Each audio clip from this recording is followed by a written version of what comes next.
Esse, esse é um primeiro teste que eu vou fazer de começar a explicar os livros para mim mesmo. Né? Faz 2 anos que eu estou lendo, estou adquirindo o hábito da leitura. E durante esses 2 anos eu li mais de praticamente 20 livros já.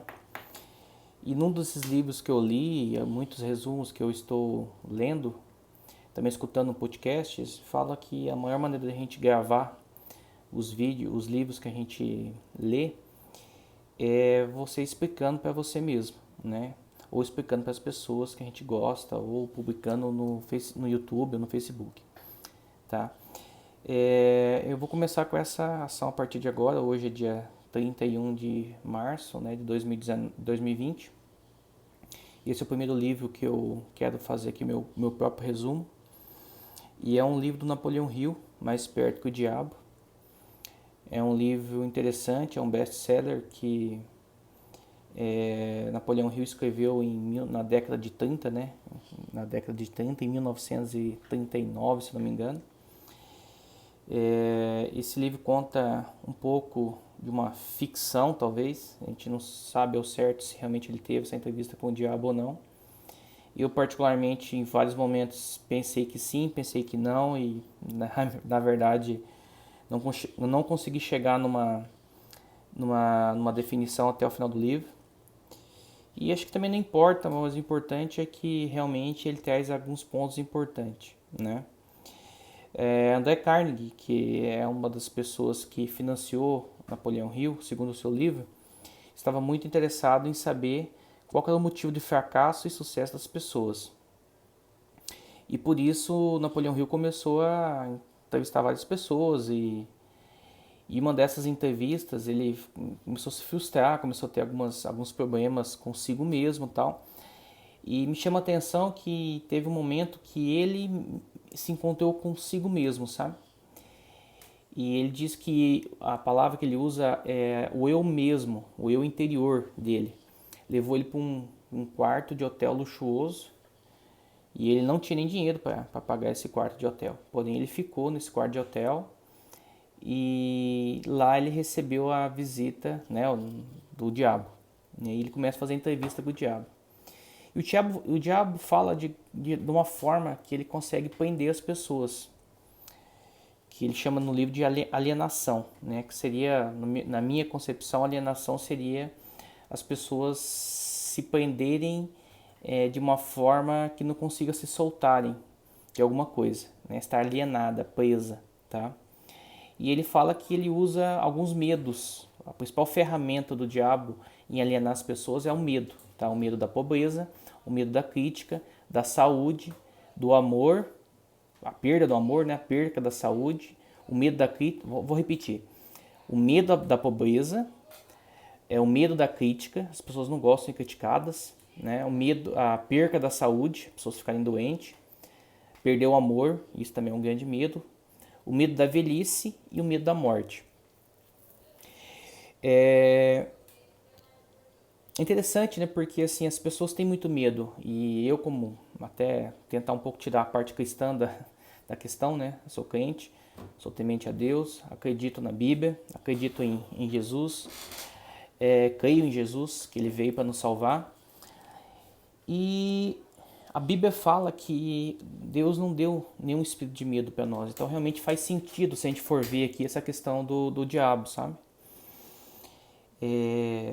Por exemplo, até o fato de gravar um vídeo desse, né, na minha cabeça, eu tô aqui pensando em deixar ele privado, para as pessoas não verem, apenas eu ver esse vídeo, né? Para mim ter como arquivo pessoal meu. Isso é o medo da crítica, né? Eu não deveria ter esse medo. Bom, mas voltando aqui, né? Então, através de todos esses medos, o diabo acaba amarrando as pessoas, alienando as pessoas. E essa alienação que o livro fala impede as pessoas de usar a sua mente. Ou melhor, até olhando para o lado cristão na minha cabeça, no meu conceito, né, de tudo que eu já aprendi na Bíblia e tudo que eu vi nesse livro. Que prende as pessoas a não usarem a sua fé, a não proferirem palavras, não pensarem por si só nesse momento, tá? Então, aqui até tem um termo aqui que fala assim, alienado é aquele que se deixa ser influenciado por circunstâncias externas à sua mente. Ou melhor, a pessoa não consegue pensar, não consegue... a pessoa não consegue pensar por si só, não consegue exercer aquele poder que tem dentro dela, sabe? E aqui fala também, no livro, falou que o diabo entra na mente das pessoas através de pensamentos que as pessoas acreditam que é pensamento delas mesmas. Tá? Então o diabo ele é uma matéria, até no livro ele fala que ele é a parte negativa de todos os átomos, ou seja, ele é um espírito que está presente em toda a matéria. Né? Ele fala que a outra parte da matéria é a sua oposição, ele não fala Deus, ele chama de oposição. Tá? E aqui ele fala que o contrário disso, que é a fé, né, na minha concepção, faz com que as pessoas se alienem a Deus, ou seja, as pessoas tenham pensamentos positivos, tenham maneiras de pensar diferente. Isso é a fé. Né? E aqui fala um pouco mais sobre bajulação, sexo, jogos de azar, comida, álcool. Tudo isso é uma forma que o diabo encontra de prender as pessoas, para que as pessoas, de certa forma, aos poucos, elas vão se perdendo. Né? Vamos dizer o seguinte, vamos pensar aqui, por exemplo, a comida. Né? É algo tão comum. Né? As pessoas gostam de comer, mas se a gente for pensar, eu sou um exemplo disso também, não vou dizer que eu sou perfeito nisso, eu venho pensando diferente nos últimos dias, mas até em função desse livro. Mas o fato é o seguinte, as pessoas pensam a curto prazo, as pessoas não pensam que o exagero na comida, a falta de exercício, com o tempo vão fazer as pessoas ficarem doentes. E aí leva à alienação, ao medo da morte, à perca da saúde, mas as pessoas não param para pensar que comer mal e não se alimentar no futuro vai trazer as pessoas a uma situação difícil, sabe? Uma situação de doença, de, sei lá, perder a vida mais cedo, assim por diante, sabe? Da mesma forma, sexo, jogos de azar e assim por diante. Vai amarrando as pessoas aos poucos, as pessoas perdem a capacidade de pensar, né?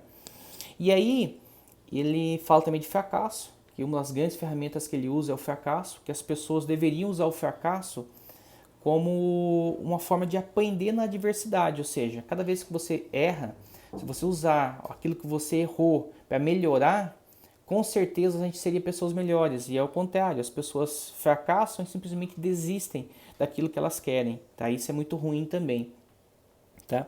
Também fala sobre a escola, que deveria ensinar as pessoas, as crianças principalmente, né, a pensarem. Simplesmente as escolas ensinam as crianças a decorarem alguma coisa e não induzem as crianças a pensarem.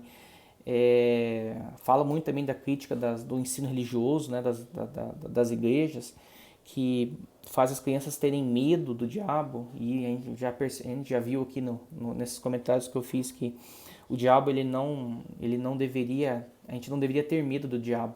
Ele mesmo fala isso no livro, né? E aqui ele fala que o tempo é um grande ativo que as pessoas deveriam valorizar mais, sabe? E isso é bacana porque até nos próprios outros livros que eu já li, que eu já estudei, fala que os livros, o tempo é o nosso bem mais precioso. Porque afinal de contas a gente está numa fila invisível da morte, né, da separação desse corpo entre alma e espírito. E se a gente soubesse realmente o quanto valor tem o tempo, nós poderíamos realmente desfrutar de forma mais assertiva do tempo. O que eu quero dizer com isso? Que o tempo, se a gente trocasse o tempo, a palavra tempo por vida, por exemplo, as pessoas nunca mais falariam assim, estou matando um tempo aqui. Estou matando vida, na verdade. Porque ao mesmo tempo que você poderia estar assistindo um filme, você poderia estar cuidando da sua saúde, você poderia estar se alimentando melhor, você poderia estar fazendo exercício, você poderia estar cuidando da sua família. Ou seja, o nosso bem mais precioso, nossa moeda é o tempo. Né? Se a gente pensar assim, por exemplo, nas empresas, né? Eu sou CLT, por exemplo. A gente nunca para pensar, mas a empresa me paga pelo meu tempo. Né? Você quando vai no médico, você paga lá, sei lá, 300, 400, 500 reais numa consulta, pelo aquele tempo do médico. O médico que se preparou para te atender. Então você tem uma parte do tempo dele, por isso você está pagando pela consulta. Né? Então o tempo é o nosso bem mais precioso. E o livro fala bastante sobre isso também. Tá? E no final ele fala sobre o ritmo hipnótico, que é um negócio muito complexo até da gente entender e explicar, sabe? Mas o que eu entendi é que o ritmo hipnótico nada mais é do que a forma com que a natureza cuida das pessoas. Ele compara o ritmo hipnótico com uma lei da gravidade, que Newton descobriu há muitos anos atrás, sabe? Que conforme você vai criando hábitos, você vai se alienando, aqueles hábitos fazem com que você se amarre àquilo, da mesma forma que as coisas se prendem à gravidade na Terra. Ou seja, é muito difícil você tirar maus hábitos ou também bons hábitos são construídos dessa forma também, né? Ou seja, as pessoas começam a começam a criar pensamentos negativos e começam a se amarrar, se amarrar, se amarrar. E quanto mais tempo as pessoas ficam nesse ritmo hipnótico, elas acabam se prendendo e tendo mais dificuldade de sair no futuro. Por isso que o diabo fala que no livro fala que as vítimas principais dele, ou seja, ele ataca muitas crianças. Por quê? Porque a partir desse momento que as crianças começam já a crescer com medo, a se alienarem a ele, ele amarra a criança, a pessoa, pro resto da sua vida, né? Esse é o conceito que está no livro também, que eu creio que seja verdade também, tá? E o contrário de tudo isso, tá? Na verdade o resumo do livro é isso, fala que é o poder da mente, do pensar, tá?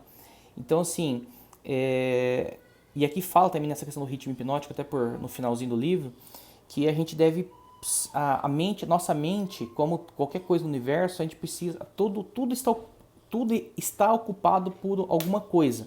E na nossa mente não é diferente. Ou nossa mente está ocupada por pensamentos positivos ou por pensamentos negativos. Se a gente não estiver ocupado nossa mente por pensamentos positivos, automaticamente vai estar ocupado por pensamentos negativos. E ele leva ao medo, à falta de fé e assim por diante. Tá? Então esse é um dos princípios que eu aprendi no livro também, né?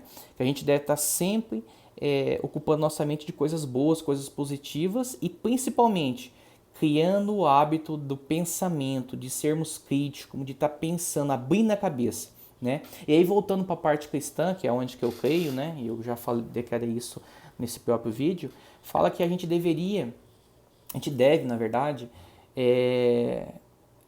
a Bíblia fala nisso, né? Que a gente deveria pensar mais, o conhecimento da palavra nos libertará. Ou seja, em outras palavras, o que o livro está querendo dizer, que o livro fala que a gente tem que ter a crítica, o pensamento, agir, sabe? E a Bíblia fala que conhecereis a verdade vos libertará. Então, na minha opinião, as duas coisas fazem muito sentido. O livro fala de uma forma e a Bíblia fala de outra forma a mesma coisa. Que através do conhecimento, através da palavra, você vai fazer com que sua mente abra e que a gente consiga cada vez mais se desenvolver, a gente consiga cada vez mais estudar a palavra, aprender que realmente o nosso poder está dentro de nós, né? E aí eu falo pela Bíblia, o poder do Espírito Santo e tudo mais, tá? Então esse é o que eu aprendi durante esse livro, eu gostaria de deixar registrado aqui para o meu próprio conhecimento. Não sei se eu vou publicar ou não esse resumo, esse comentário meu, mas independente disso, eu queria deixar gravado aqui porque no futuro eu gostaria de ouvir de novo esse resumo que eu mesmo fiz e quem sabe ler esse livro novamente, tá? E meu compromisso comigo mesmo é de ler um livro por mês e fazer o resumo aqui todo mês. Beleza? Beijão, Michel, para Michel mesmo. Grande abraço.